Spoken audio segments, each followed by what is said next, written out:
Thank you, everybody, for joining us. We are Speak Out Now, a revolutionary socialist group, and we fight to end capitalism, a system built on the endless pursuit of profit where a minority of the people, the billionaires, politicians, and corporations, violently define the lives and futures of billions of people around the planet.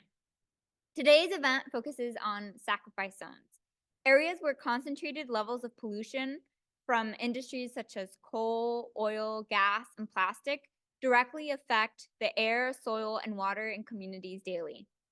This pollution severely changes the surrounding ecosystem and often negatively impacts the health of people living there. As we'll hear later, the people impacted never really have a say on the presence of these industries within their communities. Those decisions are made by CEOs along with government and state officials who only really care about profit and not about the health and well-being of the people. Sacrifice zones will continue to exist along with war and violence so long as there are people in power who benefit from the exploitation of the majority. This is part of why we in Speak Out fight against capitalism and fight for socialism, a society where the people who do the work make the decisions that impact our lives. This fight is important for all of us here and across the globe. We must understand that sacrifice zones exist within the larger context of impending climate catastrophe created by capitalism. This crisis is disrupting the lives of millions of people in many parts of the world. Millions in southern Africa are currently struggling to get food and water due to an extreme drought caused by intense global warming. In Chile, a couple months ago, a devastating forest fire killed more than 100 people and destroyed thousands of homes. Here in Baltimore, like many parts of the US, we've experienced a crisis through increasingly dangerous hot summers, worsening air quality, and disappearing winters. In growing numbers of areas, there are immediate impacts of extraction, energy use, and its byproducts and waste. We are facing a global problem created by a system that prioritizes profit and expansion of capitalist industries over people and life on this planet. It's possible to bring an end to sacrifice zones, the broader impending climate catastrophe, and the system that created it. To do this, we must engage in the fight now, where we're at, and partake in collective struggles to ultimately bring about a complete transformation of society and establish a system that actually prioritizes our health and well-being. It's a choice to engage in the fight or not, and it matters which side we pick. If you're interested in learning what it means to engage in this fight and be part of it, make sure to get connected with one of us. Yes, so we'll make some announcements about some events that are happening here in Baltimore. We're having a Speak Out Now meetup, a continuation and follow-up to today's town hall on Saturday, April 27th. So there's more info on our table. Make sure to go up there too during or more after the presentation. There'll be time to look at resources. And then we're having a May Day event. Bay Area folks, y'all can announce your events there. So as many of you know, and like I just said, today's event is a town hall. And we host town halls to bring people together, discuss the crises we're facing, where they stem from, and what we need to do to address them and their root cause. And for those who have attended these types of events before, just to preface, it's a little bit different from others. We'll first watch pre-recorded videos from folks who have firsthand experience living and organizing in sacrifice zones. All the views expressed do not necessarily reflect the views of Speak Out, but we stand together against the destruction of this planet and disregard of our lives. And we want to highlight the firsthand experiences of folks facing the brunt of these abuses. So this first section will take about 40 to 50 minutes. We'll then transition to a hybrid discussion between folks here in Baltimore, then folks in the Bay Area, and folks in the hybrid Zoom space. We encourage everyone to participate. We've all been impacted by the crisis in some way, and we hope you can share your thoughts, ideas, and experiences with us. I'm going to pass over the mic to Meg, who's going to introduce the first section and then help us transition to discussion. Yeah, okay, great. Thanks, everyone, and thanks, Emily. So as Emily said, thank you all for joining us today. My name's Meg, and I am an organizer with Speak Out Now. We have the pleasure of getting to hear today from 4 different speakers who have unfortunately had no choice but to learn how to organize in the face of the capitalist industries. Their stories need no embellishment. Seeing how the government and the industries treat whole communities as completely disposable speaks for itself. To coordinate this event, as Emily said, we'll be playing pre-recorded interviews first, just for timing purposes, but that will be followed by an open discussion where we would love to have everyone share their own experiences and thoughts. So first we'll hear from Art, who worked for 36 years with US Steel, a company that owns the Coke manufacturing plant in Clairton, Pennsylvania, where he lives. The Clairton Coke factory is the largest Coke factory production facility in the country. For those of you who don't know what Coke is, which I didn't know until I went and visited there, Coke is a coal-based fuel that creates extremely toxic and carcinogenic wastewater and byproducts. Art was involved with the Safety and Civil Rights Committee with the union. Now he is an organizer with Valley Clean Air Now, or VCAN, in Allegheny County, Pennsylvania, and speaks out about the health and safety issues related to coal byproducts. Clairton is a diverse city where 19.5% of the population are below the poverty line. The Coke plant there spews unimaginable amounts of smoke and steam into the air on a daily basis and blankets local businesses and homes with layers of coal dust. Neighborhoods and schools border the plant with views of the massive fume pipes covering the entire skyline. In 2018, a massive fire burned at the plant, knocking out air monitors and pollution control for at least 16 hours and increased emissions of sulfur dioxide in the air for over 100 consecutive days. Pollution agencies still have given little information to residents in the area about the fire or the subsequent possible pollutants in the air, and instead, just 2 weeks ago, settled in court for $25 million towards cleaning up the air, mere pennies compared to the profits they make. So we're gonna play this pre-recorded interview. It was conducted as a phone interview, so hopefully you'll bear with some audio quality issues, and hopefully everyone can hear all right.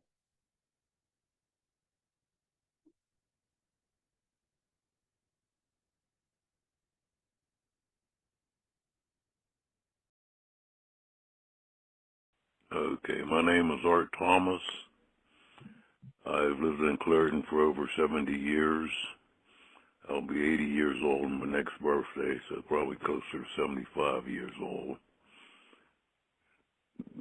75 years I've lived here in Clairton. My wife, she suffers from sarcoidosis, which developed into neurosarcoidosis, which has her walking with the walkers and having strokes and all that kind of stuff, which really made it a little rough on me. And basically, it comes from pollution that's in the air in Clairton.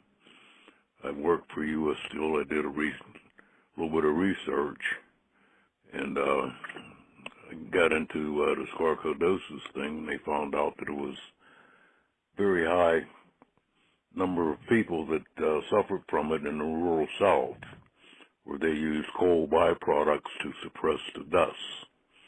And when that dust dried up and come up again, people were breathing it. Now I'm living in Clairton. They've been putting ungodly chemicals in the air. Everything from your hydrogen sulfides to arsenic and everything, benzene and so on and so forth. I believe we have one of the highest cancer rates in the country. Our school children have like 3 times as much asthma as children in other parts of the United States. And that's why I started to become involved in trying to help clean up the situation here in the valley. And I haven't had a class reunion for a while, but when I was going to class reunions and we were having them, and you start to notice there are more people in your class that are living not from out of town, they're living out of town than there are that live in Clairton. And you going through the class book, oh, so-and-so passed away from Clairton, so-and-so passed away from Clairton, and, basically, people in my class that live in Clairton are dying quicker than the ones that moved out of state. Something you can pay attention to. And the number of people who are dying of cancer is ridiculous. All they've been doing is fining U.S. Steel, and when U.S. Steel gets fined, They send the money to the health department. The health department sends it to the cities, to the mayors and that, and the mayors use the money for buying fire trucks and snow plows and stuff, paving the roads, putting electronic signs up and stuff like that, and trying to better the health of the people in Clairton. And even under Clairton's little like constitution, they even say we're guaranteed the right to clean air, clean water, and such. And as far as I'm concerned, there's no reason why U.S. Steel even needs coke. They can use solar power, hydroelectric power, wind power, any of that stuff's available in the valley here to make electric arc furnaces to make steel with, instead of putting all this stuff up in the air. If they can do it in countries like Saudi Arabia and stuff like that, I'm quite sure we can do it in the United States. U.S. Steel is supposed to be a company that's in business for setting long-term goals. And here last decade or so, I think they found out that short-term profit beats long-term goals. And everybody's out there in U.S. Steel trying to make a quick buck right now. So that's how things are run in the valley. Well, I can go to the Weather Channel and get a prosperous community known as Bethel Park, which is miles away from here, and get their weather, condition of the weather, the air, the pollen count, and all the rest of that. Here I am living in Clairton. They have a big fire down there. I don't hear about it until 3 weeks later on the news. I was on safety Oh, that's right. for years on the union side of safety for U.S. Steel. And like if U.S. Steel had a oil spill on the river, put a sheen on the river, and the Coast Guard came in, I knew I was getting surf and turf that day. They'd take the captain, the crew, and everybody else up into the executive dining room, where, you know, you ate very good, okay? And this is how they solve a lot of their problems. You know, I even believe the news is intimidated by them. I know I've seen stuff in the morning on the news about U.S. Steel, and it might be something important. But in the afternoon news, you don't see it. In the evening news, you don't see it. As a matter of fact, you never see it again.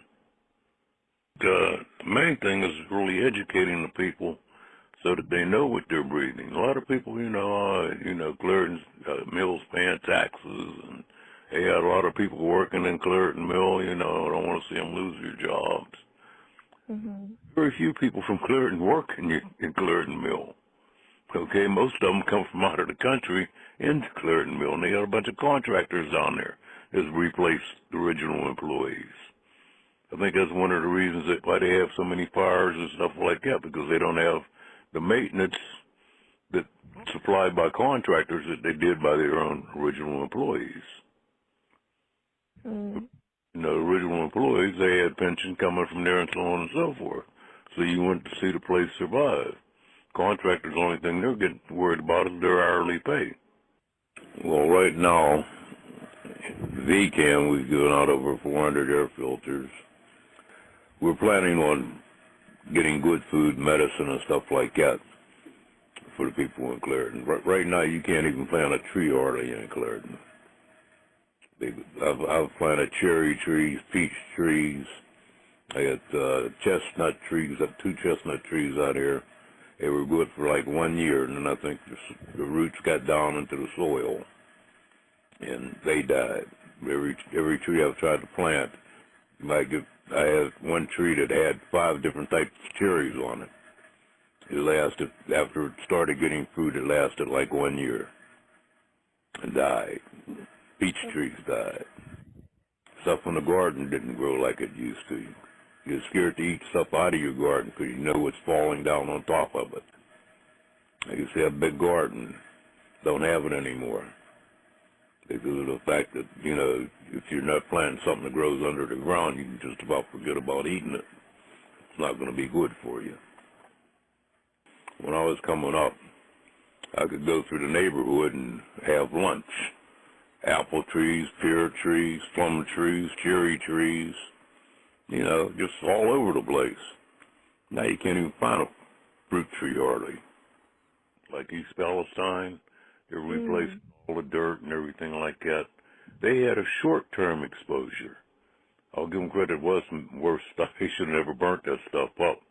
Because when you burn polyvinyl chloride, it turns into like a chemical known as digoxin, which is highly cancer-causing when you breathe it. And I ain't heard them mention the name of that yet on TV or anywhere, but that's what happens. And it is highly toxic. But Clairton, Mon Valley, has been exposed to this for over 100 years. And basic chemistry tells you what goes up comes down. So all these chemicals they've been putting up in the air for 100 years, they're right here in the dirt. Okay? We got long-term exposure, not an acute exposure. I can remember one time U.S. Steel getting fined, and Allegheny County Health Department used the money to remodel their offices, okay, instead of giving it back to the people. You know, U.S. Steel was fined for air pollution. They ought to do something to get the air together, like we're trying to do. At least we're trying to let people breathe safely inside their homes. What am I hoping for? I'm hoping that U.S. Steel and these other corporations that are in all kind of violations of laws and stuff, we're supposed to be guaranteed water, air, you know, through the Pennsylvania Constitution and United States Constitution and everything else. I think they just need to start following the rules and make better rules where it's a safe environment and cutting down on global warming drastically. Start taking advantage of all your solar power, water power, and all that. Like I say, fossil fuel thing is just about the money. Well, they need to clean up or shut down. All of them.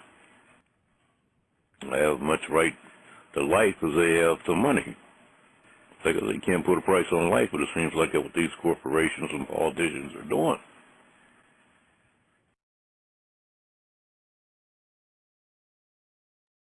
All right, so that was Art. Next, we're going to hear from Carly, who is on the Zoom with us today. Carly is a resident of Beaver County, Pennsylvania, across the state line from the East Palestine, Ohio train derailment.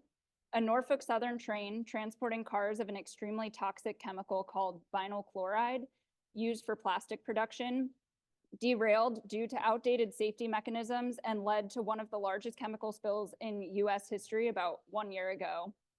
Just on the border between Ohio and Pennsylvania, it has been frustrating to get answers on who is responsible for the mess. Part of the tactic in the derailment aftermath was to open the chemical containers and burn off their contents in what is called a vent and burn. Partially, this was because of a risk of explosion, but it also meant that once the chemical was no longer contained in a Norfolk Southern train car, it was no longer their sole liability. Burning was also the fastest way to get the materials taken care of so that they could rebuild the tracks and get trains running through the area again, something they were able to manage in only a few days. Now it is the communities that live along the rail lines who pay the price with their health after breathing in nasty chemicals that also seeped into the soil, the water, and people's clothing and houses. After the derailment and subsequent vent and burn, Carly, her family, and her neighbors faced multiple health problems, and she saw she had no choice but to organize and advocate for herself and her community. And just one other thing, I think there was recent news that Norfolk Southern just settled a lawsuit for $600 million, which sounds like a lot, but again, compared to this multi-billion-dollar company that is making multiple billions of dollars a year, it's not going to cover everyone's health, just their health payments alone within this community. And it's, again, a sprawling area, which you'll hear from Carly. So again, Carly's here and we'll be able to answer questions in the discussion portion, but we're going to first hear this interview. And just as a heads up, we had some technical difficulties with the video at times, so please bear with the image quality.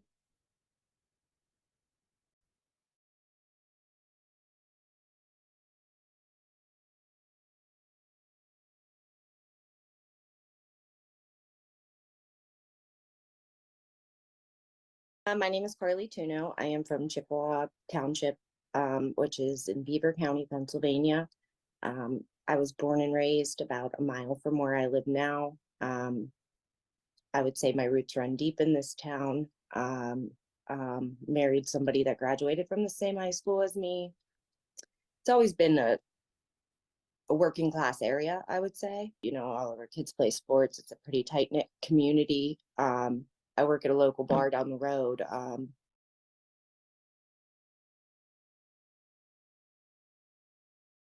So they said that one of the cars were at risk for explosion, but they drained all of the cars. I think there was 5 of them of vinyl chloride into a ditch and lit them on fire. You could see that from my house. You could see the smoke come up. It came, the wind was blowing towards my direction. It came like over my house. Everything got dark out early. You could just see like this stuff falling down from the sky, which the EPA basically tells me that didn't happen. But I've seen it with my own eyes. Everybody saw that with their own eyes. Where are you situated compared to where the derailment happened, and what were you actually even told on the day of, and then in the following few days while there was all these controlled burns and things like that? Were you told anything, or what was the protocol? The night of the derailment, I mean, it was on the news, but as of, you know, from local officials and any kind of government officials, we were told nothing. No shelter in place. There was no, you know, maybe you should shut your air filters off. You know what I mean? Nothing like that. Not even during the vent and burn. We were out, I'm 7.5 miles southeast of East Palestine. So when they did the vent and burn, I'm in one of the thickest spots of soot disposition from the vent and burn. And it doesn't matter. They don't care. I mean, They didn't say anything to you about it? No. So initially after the derailment, I got sick. I got very ill. I threw up for days. I've lost all my hair since March. My hair started falling out.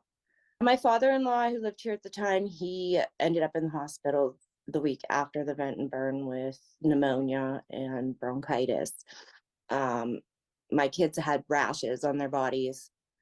In the days after the vent and burn, it was almost apocalyptic outside, I would say. There was no birds, no noise, no nothing, no bugs. You couldn't hear anything. It was just eerie. That's when I started to think that maybe that there was something they weren't telling us, you know, because the way they sent the kids home from school the next day after the vent and burn, it was just odd how everything was handled, and there was no real clear communication on anything. No questions were being answered about what they were testing for, what they weren't testing for. When you asked about, I initially started asking about the dioxins and why they weren't testing for that. Still, over a year later, I haven't gotten any answers regarding the chlorinated dioxins, and senators, you know, state reps, nobody's answering my questions, health department. Well, I would be curious to hear now what efforts you have taken with others to start organizing. How did you get involved in sort of organizing and advocating for yourself? I wouldn't say I'm organizing. I'm more of just getting started, advocating for myself and my community. Just because of the little interest here locally. There's maybe, you know, a handful of us in Pennsylvania, a handful in Ohio that have kind of been working together. The state lines definitely make it harder to fight this situation because different representatives for Ohio, and this basically happened smack dab on the state line. Yeah. And it's just, we're not getting any, they play their political cards against each other on purpose just to divide us. And I just gotta encourage people to read and be aware, and to remind them, you know, if you're waiting for somebody else to tell you about a danger. It's that they're just saying it's not their job, you know. I just feel like we are being worked to death and overtaxed it just to be killed faster. It's frustrating. I mean, and honestly though, I've learned a lot. Partially, I'm guilty as well because I'm learning how our democracy works here, and I'm in my 30s, and there's certain aspects of things that I didn't know work the way that they do. Um, and I feel like that there should be more emphasis on teaching people this, being honest and transparent on that aspect of things. Instead of making people just feel so much pride for a country that now I don't feel so much pride. I don't have faith in the systems that govern us, the healthcare systems, things like that. Just we have so many resources that are just being put towards the wrong things. It's just, I don't know. I've gotten more people to look into things and read, and it's just, I haven't stopped talking about it. I mean, people are sick of hearing me talk about it, but it is a big deal to me. It's something I've become very passionate about. It's a wrong that I cannot be quiet about, and I won't be quiet about. It's just, this isn't the America that I love, and I was born and raised to love. It's just, there's been a shift. I don't know. It's just what's being done in the name of science is just absolutely immoral. What are your thoughts on what we would have to do to achieve Okay. justice in this case? I know it's a big and not easy question to answer. Well, I think first thing, I think they need to be honest with people. They need to tell them the dangers, of living in certain areas. If you stay here, this is going to be your kids.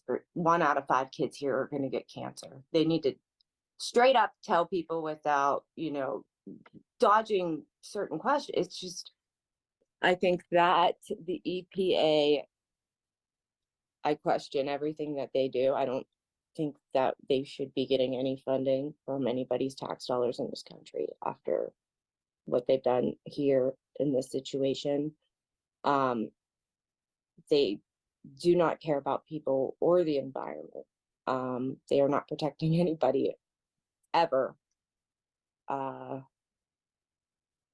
Yeah, so I mean, I don't know why the EPA gets so much money, but I just think that the whole system needs dismantled, and the people that are there should not be there.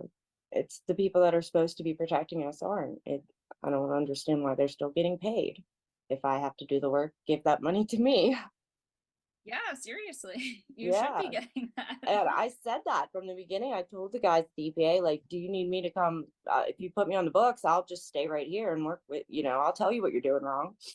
But right. they didn't like that offer, so. Yeah, you have the best, firsthand experience and the most expertise in what this looks like at this point. I mean, you and the other people around this area are the ones that are the experts in this, and yet, yeah, you're not getting paid to do that, but someone else is. Like with this situation, I mean, it has to start at a local level to get people, that's where you're the most valuable at. Whose fault do you think all of this is? Everybody's. I mean, the consumer, mostly though, the chemical manufacturers, I would say, that know the dangers of these chemicals, and, just, dump it into the waterways that they know that people are drinking out of. And, I don't know, they're just putting profit over people every day. It's just, instead of finding a better way, they just, I don't know, they just use more money to cover up the problem, which, I mean, eventually you're not going to be able to cover it up anymore. I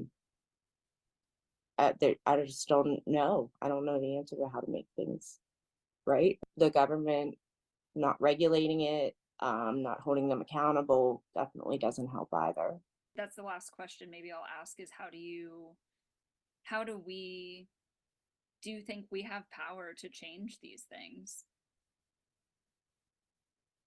I think if we all can come together, I think we do. I think it's more of just getting enough people to come together and realize this is a giant problem, not just with pollution, but with our society as a whole, and our government, and that it's not okay. It's not okay to keep raising our taxes to live in a land that's polluted and just making us work harder and give us less. It's just, I mean, eventually something's gonna break, and it's just a matter of time, I think. Yeah.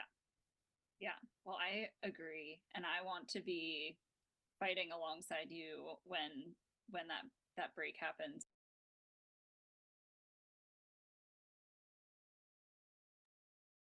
Okay.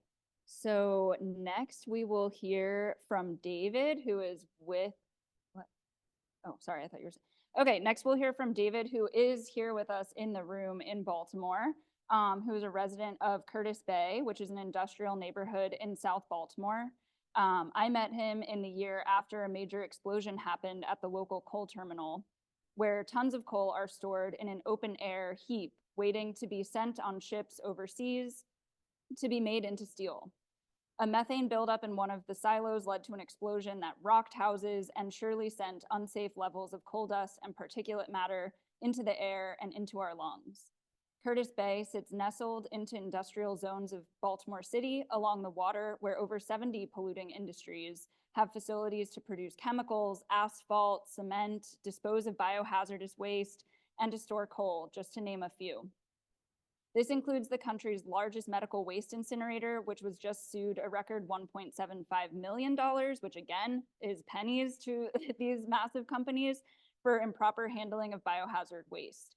Many of the residents are unaware of the number of industries polluting the air, water, and soil all around them. David started organizing in the area, first around crime, and then realized how connected it was to all of these other issues. And of course, David is here, so if people have questions, he'll have an opportunity to be able to respond to anything during the discussion. But first, we'll play this interview.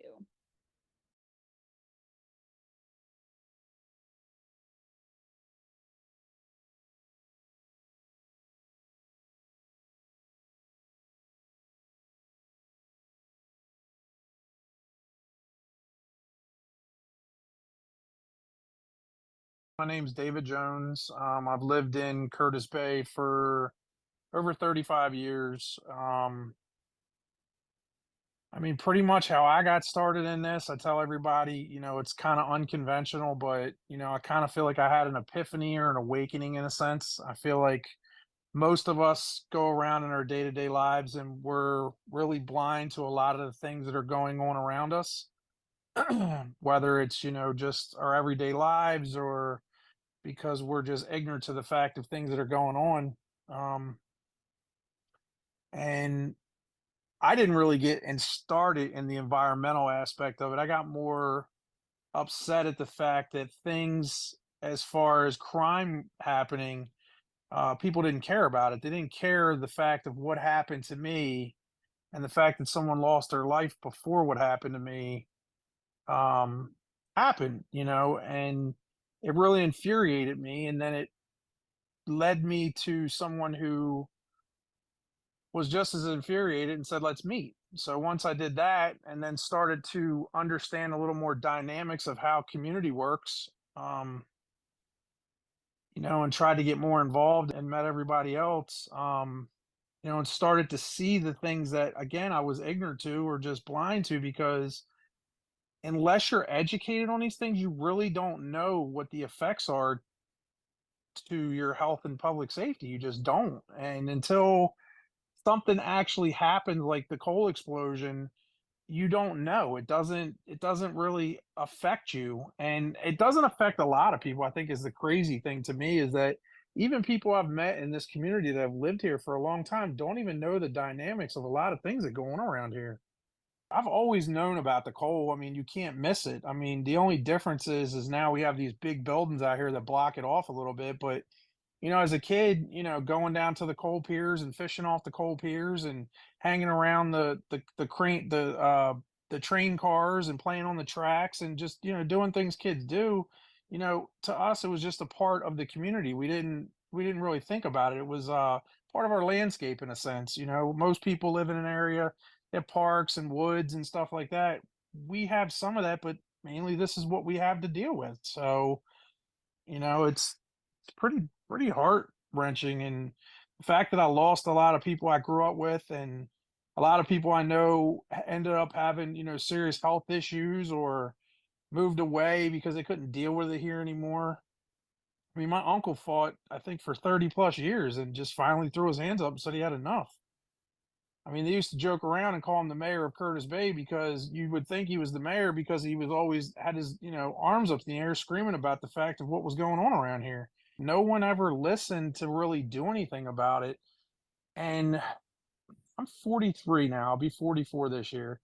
And the fact that this has been going on since I was a kid and nothing has really changed at all, it's just I really can't wrap my head around it. I just can't. And it feels like these politicians just don't care. It's always finger pointing and it's saying that, we can't do this and we can't do that. I don't know. I don't know anymore. It almost is disheartening. It makes you feel a lot of times like the fight's not worth it, but then, I come together like we did today and everybody speaks their piece and really puts their heart and soul into it. And, it feels good and all, but it's kind of like short lived. It's like, how much of this do you have to continue to do to even get a little bit? Hmm. Yeah. What is the day to day like living with the coal pile there and also the medical waste incinerator and Grace Chemical, all these different industries? What, like, do you notice consequences on a day to day basis? Yeah, you absolutely do. It's if it's not psychological because you're wondering when the next explosion is going to happen. I mean, literally since the CSX explosion happened, there's been 10 other explosions that no one can figure out. I have one of them that's on film. Anytime you see a fire, anytime you see smoke, little noises, it's almost like you have PTSD, you have trauma because you never know when something could happen. um Finding out today again, I've always wondered like how many industries were truly around here. To find out there's 71 industries just in Curtis Bay alone, and the concentration of industry in Curtis Bay is the most concentrated in the United States is just, it blows your mind. And the fact that there's so many people around here that deal with this on a daily basis. I mean, there was somebody that testified today that one of the local schools, the volleyball team can't even play volleyball because they don't have enough volleyball players because they have respiratory issues and can't run around and play. Yeah. Or somebody testified from the community once that the kids having black sweat down their face. I remember that as a kid. It's Hmm. the coal getting into your eyes and burning, and the taste of the coal, and it's everywhere. You can't get away from it. One thing I've learned is the biggest thing is you're going to get the most bang for your buck with the most numbers. We've definitely organized and we have more people that have joined in. It's kind of been a slow process. I mean, when me and you first met doing it, it was a little disheartening realizing that there's like 4,000 homes in Curtis Bay alone. I don't know what that attributes to in residents, but even we'll say two people in each household, that's 8,000 people. And we were lucky if we reached, I don't know, not even 6, 7% of that. And Hmm. then going to the December meeting and having 250 people show up on Zoom and, in person, and really hearing the science of what all this means. And I guess also the fact that we already knew what it was without the science, but then having the science of it, I don't know. I guess organizing to me is the fact that enough people get together with a common goal of either stopping something or getting their voices heard. And I feel like we're trying to do that, but I feel like it's so hard. Like we're fighting an uphill battle, and every time we turn around, it's just they're pushing us down. They're telling us what you're saying is not right, what you're saying is not true. It makes you feel like almost like something's wrong with you, like you did something wrong. Like they make you feel like it's your fault that you have to deal with this. Right. Because again, no one ever says this, and a lot of people don't think about this. You show me one area in this country where any of this goes on in a wealthy neighborhood, and Yeah. I'll give you 10 gold stars, because they never built it in any of them areas. They built it in areas where there was no uprising, there was none of this. Mm-hmm. And then to hear from industries like CSX, well, we were here first. I understand that you were here first, but that means you should be good stewards in the fact of what you're doing here, because you brought people to this area to build that company into what it is, not just that company, but other companies like my grandfather, for instance, who ended up dying because he got mesothelioma from working in the steel mills, because all he wanted to do was provide for his family and get a good living wage and be proud of a job he had. And again, they get away with literally, pennies on the dollar for his life because he got cancer and they could prove it. What about all the people around here who's been sick for generations and can't prove it? There's never been any studies around here on people's public health and Yeah. and what that really means to a community like this, and what may cause these things, and other ways that could help you maybe learn to live a different way so it didn't impact you as much. Yeah. And I don't know, Meg. You know me. I could talk for hours about this. I mean, everybody can. Mhm. It just feels like I said, you just talk about it. You talk about it. I mean, it's cathartic. It really is. It does help you get it out. But some nights you just want to sit and cry because you're just like, it's never going to get any better, and you want to throw your hands up. And there's been several times where I'm like, I just want to move away. I'm done. But Yeah. then I see, everyone trying to fight, even when people are in their darkest days and having their worst times and going through their worst whatever, we still all band together and we try to do the best for each of us, and be there for each of us, and for the community, and work together. And that's all we're asking from industry. That's all we're asking from city government, state government, federal government, is to work together. Yeah. And like I said, I think another big thing, and I'll say it again, is just organization. We have to get better organized.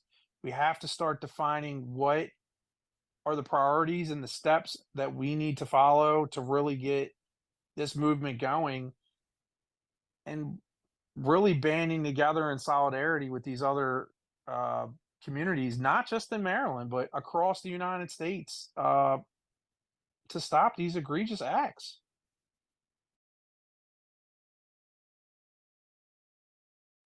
All right. So we'll hear from one more speaker, and then we'll have the opportunity for discussion. So hopefully people aren't getting too restless, but if you are, our next speaker will be very, I think, motivating. We're going to hear from Elise, who is an environmental organizer and attorney from West Virginia, who has spent decades organizing with others across the country against chemical spills, coal extraction, and autonomy for people everywhere. West Virginia has been a major state of coal and oil extraction. Her seeing the treatment of the land in her home state led her on a decades-long journey around the country, gaining experience as a FEMA employee during Hurricane Katrina and an organizer around immigrant rights in Colorado, eventually bringing her back to fight the extraction and exploitation in West Virginia.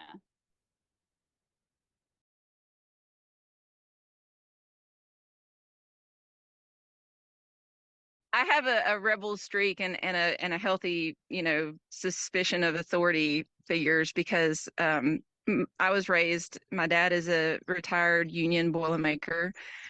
My education in healthcare and philosophy comes from a union wage and a union style upbringing, which gave me an advantage in a number of ways. I had access to good healthcare. I had, a healthy middle class income at that time in the 80s and 90s. And so my family owned property in West Virginia. So I was aware of coal mining, but it was just a thing that happened and that kept the lights on, and we love our coal miners. I had to go away to college, and I was a sophomore in college at Virginia Tech in an Appalachian Studies course when I heard the words mountaintop removal for the first time.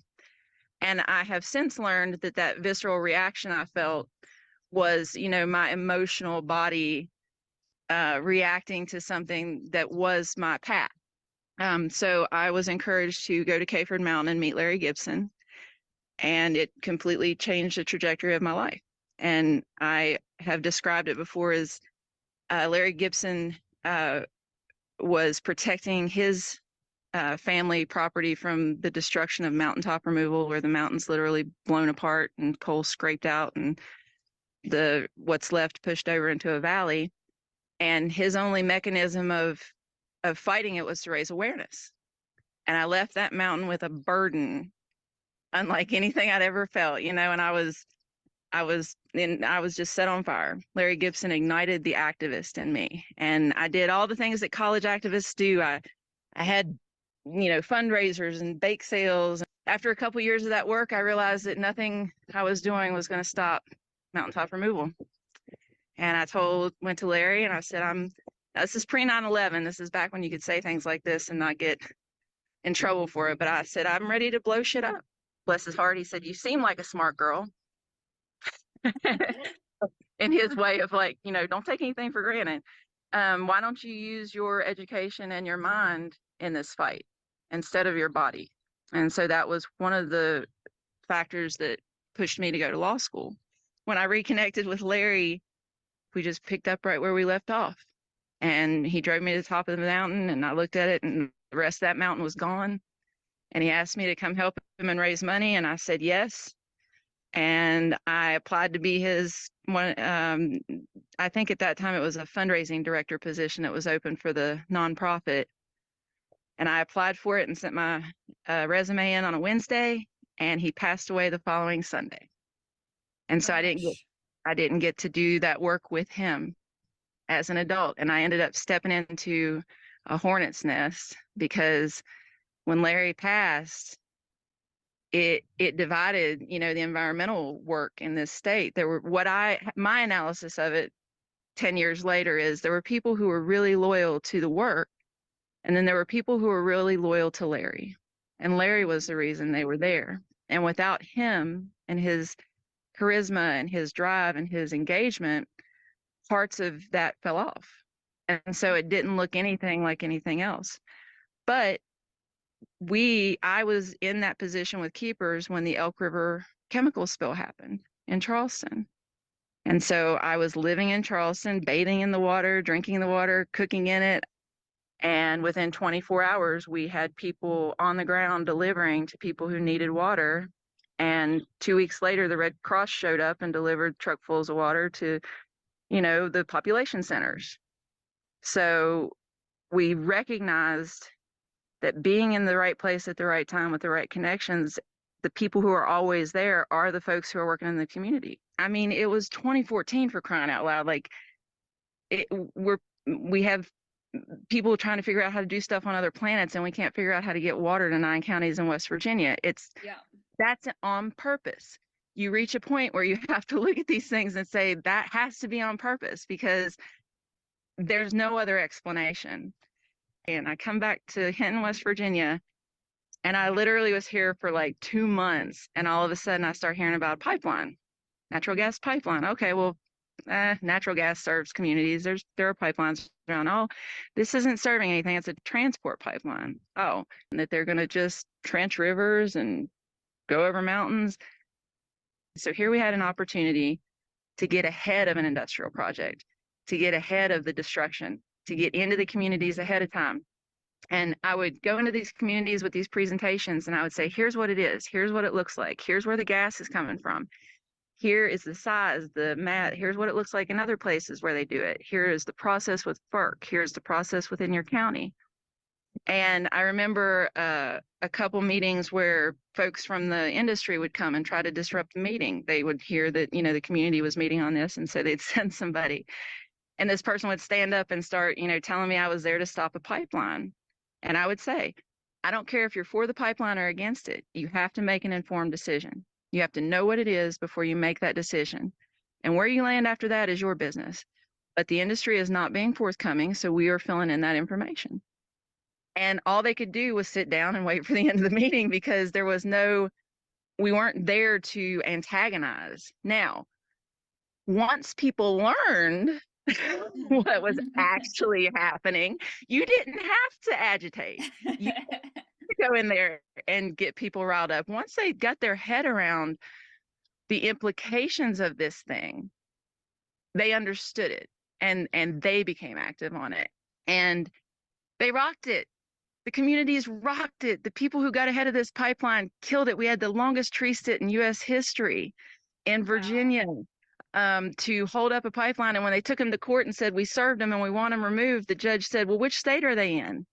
And the company couldn't tell the judge which state they were in, and he kicked them out of court. You know, I'm so proud of how these people responded to that push by the industry, because they were supposed to be completely in the ground and done by the fourth quarter of 2016, I think was the initial push. And it's 2024 and there is no pipeline production in that project. Yes. We knew this fight would be incredibly difficult. We also knew we had rights along, in the process. So what happened with the pipeline, right? We kept hanging them up. It's 2024. They get tired of fighting us. So they go to Congress and they say, we just want to bypass them. We want to bypass all of the local resistance. We want to bypass all the people in our way. Just make a law and make it happen. Then we got people all over the country riled up, and, the indigenous movements from North Dakota came out to help us with that. It was fabulous, and they couldn't do it. They couldn't get it through Congress. Huge win. So they took it to the Supreme Court. They had to go to the very, very, very top and cheat to get around us. And they did. But is that really a loss?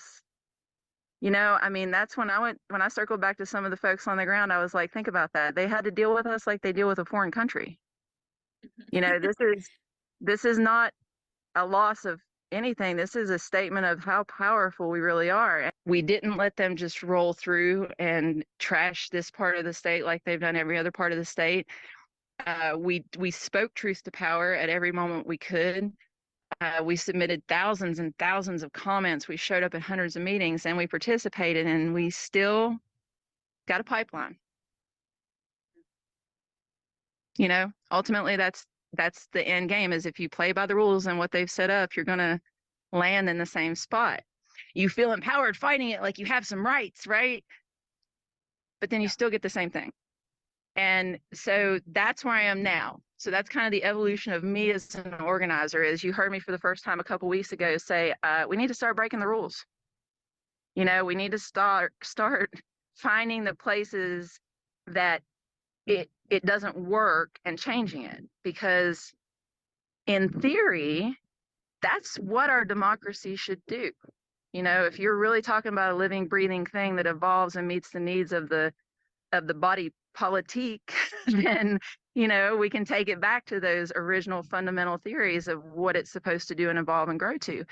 And dismantling all of the false narratives that created the structures of oppression and, those things, we can do away with those. We can grow away from those, that is the beauty of this evolving thing. So I was told at 19 years old that I would eventually grow out of my optimism and realize that, basically we're just screwed and it's the way it is, Thankfully that hasn't happened.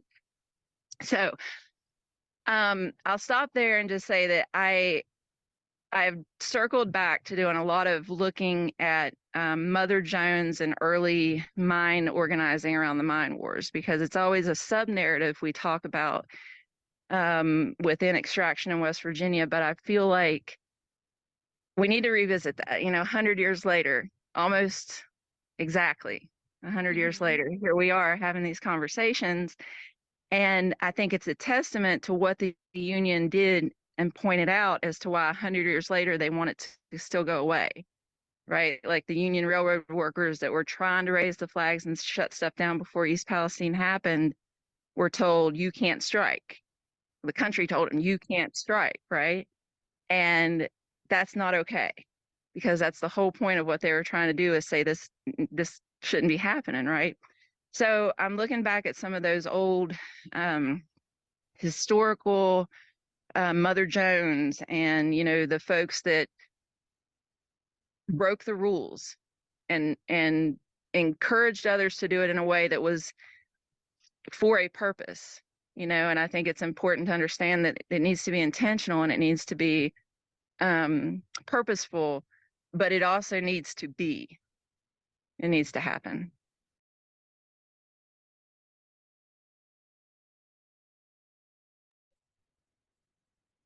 All right.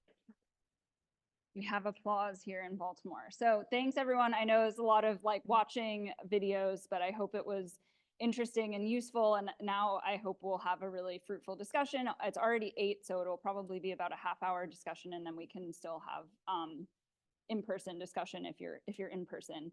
And I imagine everyone's feeling angry and frustrated, but also with this last video, I think hopeful and energized to change things after hearing these different stories. So many people around the world are treated as completely disposable by those in power. We can't breathe, we can't drink water, we can't grow food. And where do we turn? As some of our speakers have so poignantly put it, if this problem is not currently affecting you right now, it will soon. We see time and time again, no matter the location or the form, capitalism's need to grow and exploit will not wake up to a moral conscience. They are well aware of the impact of these chemicals and fossil fuels. Here in Baltimore, the massive growth in the size of the cargo ships and cutting of safety measures in the name of profit certainly contributed to the collapse of the Key Bridge. And the hazardous material that the ship was carrying has yet to be seen consequences as those materials leak into the Chesapeake Bay. We know that the government isn't going to save us, as we've just heard very clearly, and will act in the interest of what is best for the large industrial companies' profits. The solution to the climate crisis and its direct impacts cannot be found within the framework of the system that produced it. The CEOs and the politicians have no interest in replacing a capitalist system with one that is based on our needs and values that threaten their power. We, the workers, farmers, peasants of the world, the 99% are in a position and have a vested interest in changing this system. So as we go into this discussion, what is it that we must do to defend ourselves and to break free from the grips of the fossil fuel industry and a capitalist economy?